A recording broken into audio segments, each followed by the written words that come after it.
place, Tyler Reddick. Overcoming that pit stop. Here he comes back again, tail end of this run, just like we had on that long run last time.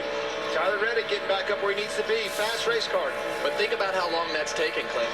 That really emphasizes the point of making a mistake on pit road and doing the little things wrong, and how long it takes to make your track position back up. Well, 10 to go here in the stage 2, and that's exactly where he pounced on him. Passed a lot of cars in that last 10, 15 laps.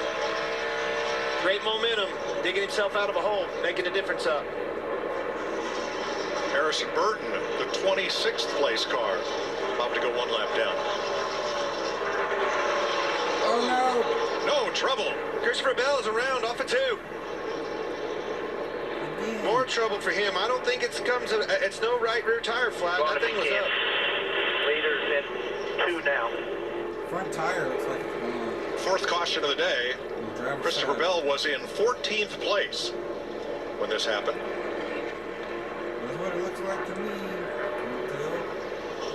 Yeah, it looks like all the tires are up, Clint. I'll have to see here. I think he just lost it, guys. He was in the wake of the car in front of him. Tires are up, don't pit. They're definitely up. Didn't get into the wall, it doesn't look like. You see him right behind Chase Briscoe here. Gets loose. Round she went. Just caution out. Yeah, right in the middle of that corner is where the bumps are that we talk about, and the higher up the racetrack you go. But a lot like last week when we were at Atlanta, Clinton, we see those cars kind of halfway poked out with that right front fender. It puts you in a position to where the car can get freer, especially if you're on the verge of being too free anyway. All right, so Kyle Larson had not quite lapped Harrison Burton, so Derek Kraus gets the free pass.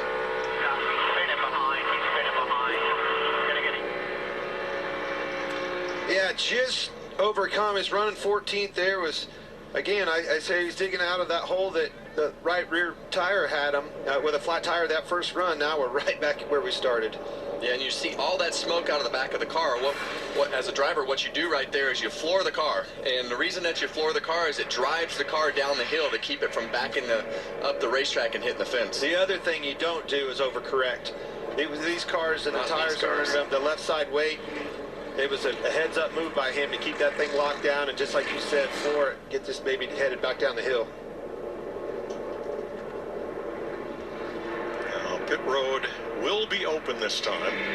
8 to go. Will there be any gamblers? Probably not. I'd say they're all coming. Might see some 2 tires, stuff like that.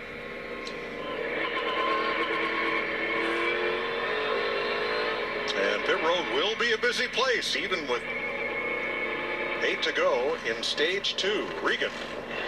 Like the 8-car Kyle Busch in second place right now. Fired off really good after that green flag pit stop, but it fell off too quick for him. Car fell on top of the racetrack and greasy all the way around in the 11 to Denny Hamlin. A little bit edgy on entry. Doesn't have comfort getting into the corners. Around lap 20, it got really loose. Jamie? Tyler Reddick in the 45, nice and smooth into his pit box. Still a little bit loose. They've been tightening him up each stop. Meanwhile, the 5 of Kyle Larson, they had made that air pressure adjustment to help those tires last longer. He said took off just a little bit loose, but obviously happy. Brad Keselowski had to back up to get out of his pit, and he'll come out at the back. See Josh Berry having trouble getting out of his box as well. Uh-oh.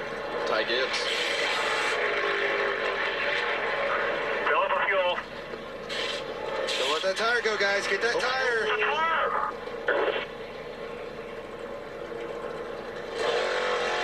Wheels fell off the bus there, boys. Frustration sets in. A lot of trouble for Gibbs in the pits. Yeah, and I want to go back to your comment about Josh Berry having trouble getting out of the pits. Wow. These cars they don't turn. I do not have a first gear. This pilot transmission is broken for first gear.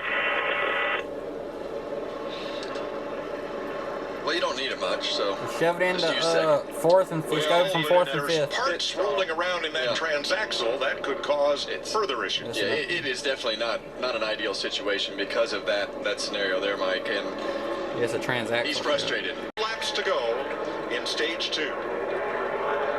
That Chase Elliott fan right there, he likes what he sees. Chase Elliott back in the game here.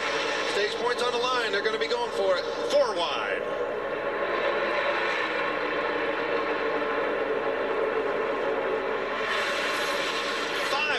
for an instant. I told you we'd hear it today, Clint. Look at the runs coming. All over the place, a lot of blocking. How about these 2 tires for Bowman? Got tight right here. Larson to the inside of him for the lead. Wake of Reddick in front of him. Hamlin to the inside. The 5 and 45 finished in that order in stage 1. Here we come to 1 to go in stage 2. You're going to have to deal with that 45 car the rest of the day if they don't make any more mistakes. He's rebounded from his mistake, and he's going to be racing with Kyle Larson for the rest of this event. 100%. Reddick High loses a car length at turn 2.